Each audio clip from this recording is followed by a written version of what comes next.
Ladies and gentlemen, there comes a moment in life when you stand in front of the mirror not to fix your hair or clothes, but to ask yourself, am I truly the person I want to be? Not on paper, not in photos, but in your heart. Are you proud of the way you think, speak, walk, live? If that answer is anything less than a confident yes, then you are ready. Ready to level up your personality. Not by becoming someone else, but by becoming more of who you were always meant to be. You see, personality is not fixed. It is not a stamp on your forehead that says, this is how I am and this is how I'll stay. No, personality is a living, breathing energy. And just like a seed, it needs the right intention, action, and sunlight of self-reflection to grow. It doesn't take a decade. It doesn't need a dramatic makeover. All it takes is 30 honest days. 30 days where you choose growth, where you choose to observe, to reflect, to shift, and to bloom. Start with your self-talk. What you say to yourself creates who you become. This is not just a quote you read on Instagram. It is the very foundation of your personality. Every time you think to yourself, I'm not good enough, your body reacts. Your posture drops. Your energy shrinks. Your decisions change. You walk into life already defeated even before the world gets a chance to see you. But imagine this. What if for 30 days you change that voice? Not by lying to yourself, not by fake positivity, but by training your mind to become your friend. Let's be real. Most people treat strangers on the internet better than they treat themselves. And we wonder why we walk around drained, insecure, unsure. The truth is, your personality cannot grow in soil poisoned by self-hate. So you start small. You catch the moments when you say, I can't do this. And instead you try, I'll give it a shot. You notice when you say, I always mess up, and switch to, I'm learning, and that's okay. These tiny shifts are not fluff. They are like oxygen to the fire of your growth. Every word you say to yourself either waters your confidence or burns it. Now here's a secret most people don't realize. The way you talk to yourself becomes the way you talk to others. You see someone who is always judging others, and you can be sure they judge themselves twice as hard. That loud critic in their mind has spilled out. But those who are kind, calm, firm, and clear, that's not luck. That's years of inner practice. So give your self-talk a makeover. Write down the 3 negative things you say most often. Then rewrite them. Not in a silly overpositive way, just in a way that gives you a chance to try. For example, change I'm so lazy to, I'm not consistent yet, but I'm showing up. It's not a lie. It's a bridge. A step toward a better version of you. And remember, your brain listens. It records. It builds patterns. The more you repeat something, the more it becomes part of your personality. So if you want to level up, this is where it starts. Not in books, not in videos, but in the conversation you're having with yourself at 2 a.m. when no one else is watching. There will be days you'll slip. Days your mind will shout the old scripts. You'll never change. Why are you even trying? That's when you talk back. That's when you say, yes, I will. One day at a time. You don't argue. You don't fight. You redirect.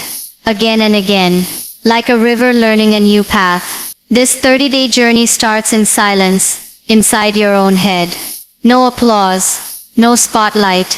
Just a quiet shift in the way you treat yourself. And trust me, once you begin to speak to yourself like someone you deeply care about, everything changes. You will walk differently. Think differently, love differently, lead differently, because you are no longer living in war with yourself. You are building peace, and peace is magnetic. Build emotional control. It's the secret sauce of real confidence. You can dress sharp, speak well, and walk like you own the room. But if you cannot control your emotions when things get tense, the illusion of confidence cracks instantly. Real confidence is not about having the loudest voice or the strongest opinion. It is about emotional stability. It is the calm in the storm, the pause before reaction, the ability to feel deeply without letting your feelings hijack your behavior. That is what separates someone with presence from someone just performing. Emotional control is not about suppressing how you feel. It is not pretending to be okay when you are not. It is about recognizing your emotions, understanding where they are coming from, and choosing your response instead of letting the moment choose it for you. People who lack this skill tend to explode, shut down, overreact, or spiral. And while everyone slips sometimes, making this a habit keeps you stuck in cycles where emotions make your decisions instead of logic, values, or clarity. Start with awareness. You cannot control what you refuse to notice. Pay attention to your triggers. What sets you off, what shuts you down, what makes you defensive or insecure. Most emotional reactions are not about the current situation. They are echoes from old pain, old stories, old patterns. If you want to stop repeating the same emotional mistakes, you need to track the source, not just manage the symptom. When you catch yourself in a reactive state, frustrated, angry, anxious, pause. Take a literal breath. Ask yourself, is this emotion in charge right now or am I? That one moment of self-awareness can shift the entire outcome of your day. You do not need to suppress what you feel, but you also do not need to obey it immediately. Emotional control is the space between stimulus and response. It is the ability to sit in discomfort and still choose your next move with intention. The truth is, life is unpredictable. People will disappoint you. Plans will fall apart. You will be misunderstood, judged, challenged, pushed. If your peace is constantly at the mercy of other people's actions, you are handing your power away every single day. But when you learn to protect your emotional energy, you begin to build a kind of inner strength that no one can shake. That is what makes you unshakable.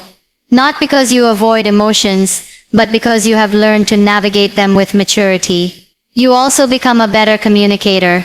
When you are not overwhelmed by your feelings, you can actually hear what the other person is saying. You can listen to understand, not to defend. You can express your own truth without making it an attack. Emotional control turns conflict into connection, and it turns panic into poise. People feel safer around someone who stays grounded, and that trust is what creates real influence. This kind of control also builds discipline. When you learn to regulate how you feel, you stop making choices based on temporary moods. You do not quit just because you are discouraged. You do not lash out just because you are hurt. You move with consistency, not chaos. And that consistency builds the kind of character that people admire and remember. It is not about being cold or detached. It is about being centered. You can feel everything, pain, joy, fear, excitement, and still choose your response with grace. You can have the hardest day and still treat others with respect. You can feel the sting of criticism and still move forward without shrinking. That level of emotional control is what anchors your confidence. It is not just about what you do when things are going well. It is about how you carry yourself when they are not. Create a morning ritual that aligns your mind, body, and purpose. The way you start your day sets the tone for everything that follows. Most people roll out of bed already behind. They grab their phone, check messages, scroll through someone else's life, and let their attention scatter before they have even had a sip of water. Without realizing it, they've handed over their focus, their peace, and their control to chaos. But a powerful personality is not built in chaos. It is built in clarity. And clarity begins in the morning. You do not need a 2-hour routine or a fancy journal. A morning ritual is not about perfection, it is about alignment. It is about choosing to ground yourself before the world starts pulling you in 100 directions. Your energy in the first hour of the day either works for you or against you. That 1 hour becomes the blueprint for your reactions, your tone, your confidence, your creativity, and your self-respect. Every day that begins with intention strengthens your ability to handle the unexpected with grace. Start simple. Wake up at a time that gives you at least 30 quiet minutes before the outside world kicks in. Use that time to check in with yourself, not your notifications. The first voice you hear in the morning should be your own, not social media, not emails, not stress. What you do with that time is up to you, but it should be something that anchors you, something that connects your mind, your body, and your purpose. Movement is a powerful part of this. Even 5 minutes of stretching, walking, or light exercise can shift your state. It tells your body that you are not in survival mode, that you are choosing to show up fully. When your body moves, your energy moves. You breathe deeper. You think clearer. You step into your day with strength instead of stiffness. And that physical clarity spills into your mental clarity. Next, feed your mind something intentional. A few pages of a good book, a podcast, a journal entry, or even just sitting in silence. The goal is not to consume, it is to connect. Ask yourself a question. What kind of energy do I want to bring today? What matters most today? What am I avoiding? These questions give your day purpose before your to-do list takes over. They remind you that you are not just going through the motions. You are designing who you want to be. Add a personal ritual that makes you feel alive. Maybe it is making your bed. Maybe it is drinking water slowly while listening to music. Maybe it is reading something spiritual. The action does not matter as much as the intention behind it. This small act becomes a message to your brain. I care about how I feel, and I am taking time to set my foundation. When you do this consistently, it starts changing your self-image. You stop seeing yourself as someone who scrambles through life, and start seeing yourself as someone who takes ownership.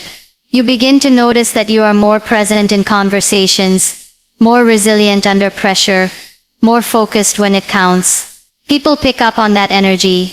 They feel the difference. Because someone who starts their day with alignment moves differently through the world. This is not about being a morning person. This is about being a person of intention.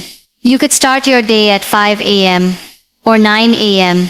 What matters is what you do with those first few minutes. Do you build yourself, or do you abandon yourself? Do you rise with clarity, or do you react out of habit? That small window each morning is a gift. It is your chance to check in with your direction, fuel your energy, and lead your day instead of being dragged by it. When you treat your mornings as sacred, you stop entering the day like a passenger and start showing up like a driver. Develop a signature habit that defines your discipline. In a world full of noise, one of the strongest ways to shape your personality and stand out is through consistency. Not flashy moments, not random motivation, just one thing you do every day that represents who you are and where you are going. A signature habit is not just a routine, it is a declaration. It says, this is what I commit to, no matter what. And that kind of consistency becomes a mirror for your discipline. Discipline is not about doing everything. It is about doing one thing well, again and again, especially when you do not feel like it. That one thing becomes your anchor. It builds trust with yourself. It turns your personality into something you can rely on, not just something that depends on your mood or energy that day. A person who follows through on even one small promise builds an identity rooted in self-respect, not excuses. The habit itself can be simple. Reading for 10 minutes, meditating for 5, walking a mile, journaling before bed, studying 1 page, drinking enough water, practicing gratitude. The action is not what makes it powerful. It is the consistency that rewires your brain. You stop negotiating with yourself every day. You stop wasting mental energy deciding whether or not you'll do it. It becomes part of who you are, not just something you try to remember. People with strong personalities often have rituals. Athletes warm up the same way before every game. Artists have daily creative practices. Leaders take quiet time before making decisions. These habits are not random. They are designed. They remind the mind, this is who I am. This is how I operate. And over time, that repetition becomes your rhythm. It creates structure in your day, even when everything else feels uncertain. The reason most people never develop discipline is because they chase intensity instead of consistency. They start big, burn out fast, and then spiral into guilt. But real growth lives in the small, boring, consistent actions. Discipline is built in the unglamorous moments. The early mornings, the quiet choices, the silent wins that no one claps for. That is where character is forged. Not in the spotlight, but in the shadows. Once you build that signature habit, It becomes your anchor on the hard days. When things are stressful, overwhelming, or chaotic, you still do the thing. You still show up. And that act of showing up becomes proof. It silences the voice that says, "You're lazy, you're inconsistent. You never finish anything." Because now you have evidence. You have something to point to, something to stand on. You are no longer relying on motivation. You are running on identity. This habit also becomes a signal to others. People begin to associate you with reliability, with focus, with intentionality. They know what to expect from you. They see the results stacking up. You do not need to brag or convince. Your actions speak louder than your words. And that makes your personality magnetic. You are not just someone who talks about goals. You are someone who lives the process. The key is not to choose the most impressive habit. It is to choose the one that means something to you. The one that connects to your values. The one that aligns with who you want to be. And then protect it like it matters. Because it does. This is not just about productivity. It is about building an unshakable core. A discipline that holds steady through setbacks, criticism, distractions, and doubt. You become the kind of person who does not need to prove anything, because your life already proves it. The habit becomes more than a task. It becomes a message. To yourself, to others, to the world. That message is simple. I'm here. I'm building. And I'm not going anywhere. Dress how you want to feel, not how others expect you to. The way you dress is not just about fashion or following trends. It is about sending a message to your mind and to the world. Every outfit you wear carries a signal. It tells your brain how to behave, how to feel, how to carry itself through the day. If you wear clothes that make you feel invisible, small or uncomfortable just to blend in or please others, then you are dressing for approval, not for power.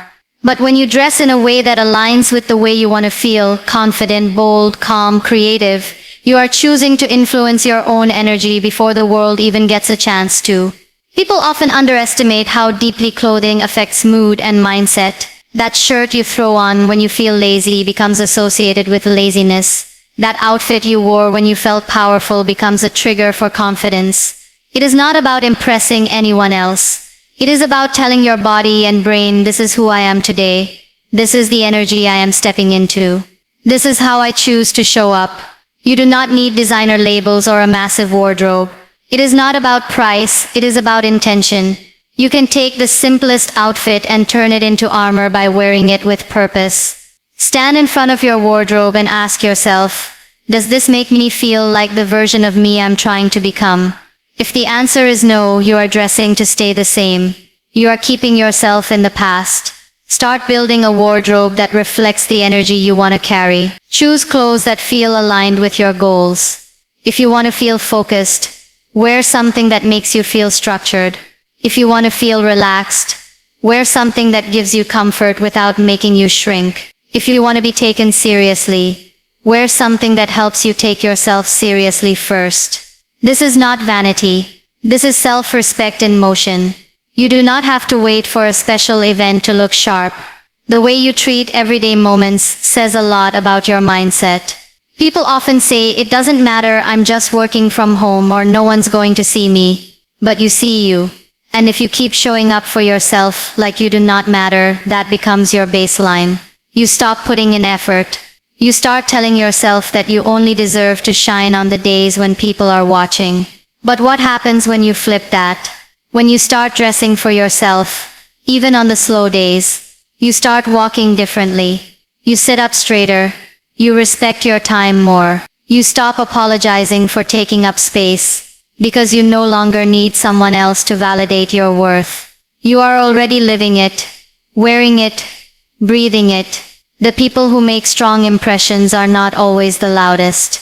Sometimes they are just the most self-aware. They know how to dress like they mean business, or creativity, or peace, or power. And over time that consistency builds a personal brand, not for others but for themselves. A standard that says, I value myself enough to show up with intention. This doesn't mean every day has to be a fashion moment. It means you take 2 extra minutes in the morning to choose something that lifts your energy. Something that feels like alignment, not obligation. Something that matches the person you are working to become, not the version you are trying to leave behind. You get dressed every day anyway. So why not make it count? Why not use it as one more tool in your transformation? Why not let your clothes speak to your future before your words ever do? End each day with reflection, not guilt, just gentle honesty. The day moves fast. Tasks stack up, notifications buzz, distractions pull you in every direction, and before you know it, you are closing your eyes with a head full of noise and a heart that is too tired to make sense of it all. But what if, instead of rushing into sleep with your thoughts tangled, you paused for a few moments and gave yourself the gift of reflection, not punishment, not a mental beating, just quiet, honest review. That space at the end of your day can become one of the most powerful tools for building a strong, grounded personality. Most people skip this step. They live on autopilot, wake up, survive, sleep, repeat. But without reflection, you are just recycling the same habits. You never really learn from your actions. You never really notice your growth. You miss the small wins. You skip past the patterns that need changing. And slowly, the days blur together until it feels like nothing is changing, even though time keeps moving. Reflection is where your awareness sharpens. It is where you start noticing how you handled situations, what made you anxious, what lit you up, what drained you, where you showed up fully, and where you pulled away. You begin to understand yourself better. You stop being a mystery to yourself, and with that understanding comes power. The power to choose differently tomorrow. This does not need to be dramatic or lengthy. Just 5 minutes. Sit with your thoughts. Ask yourself a few questions. What did I do well today? What felt off? Where did I react instead of respond? What am I proud of? What needs attention? This practice is not about dwelling on mistakes. It is about observing without judgment. Guilt is heavy. Guilt makes you shut down. But gentle honesty, that wakes you up, that helps you grow without shame. There is something deeply healing about closing your day with intention. It is like tidying up your emotional space before you rest. You are telling your mind, this day is complete. I've seen it. I've learned from it. Now I can let it go. That ability to let go is key. So many people carry unfinished emotional business into the next day. Conversations they never processed. Regrets they didn't unpack. Stress they didn't release. It all builds up. But when you make reflection a habit, you release the weight in small, manageable pieces. Reflection also sharpens your decision-making. You start to see where you wasted time. You notice the moments where you could have spoken up, where you fell into distraction, where you avoided something hard, and instead of beating yourself up, you prepare yourself. You become more intentional. You move into the next day with insight, not just hope.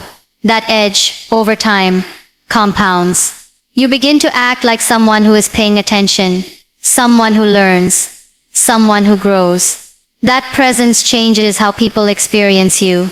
There's a humility in reflection too. It keeps your ego in check. It reminds you that you're always learning, always evolving, always refining. But it also builds self-respect. You start seeing the effort you're making. You start noticing how far you've come, even when no one else sees it. And that quiet sense of pride becomes your fuel. You no longer need constant validation because you have your own internal scorecard. One that is honest, fair, and deeply aligned with who you are becoming. Ending your day with reflection is not about controlling the past. It is about preparing for the future with more awareness. It is how you turn experience into wisdom. It is how you stop repeating the same mistakes out of blindness and start changing your life out of clarity. It is a small act with massive impact, a soft moment with strong results. It is where self-awareness grows, where regret is replaced by responsibility, and where quiet progress is made visible. Practice active listening. It makes you magnetic in every room. When most people think about improving their personality, they immediately jump to speaking better, dressing better, or being more confident. But one of the most underrated transformative skills is not about talking at all. It is about listening. Not passive listening, not nodding along while your mind is somewhere else. Active listening. The kind of listening where the other person feels seen, heard, and important in your presence. That kind of attention is rare, and that is exactly why it is powerful.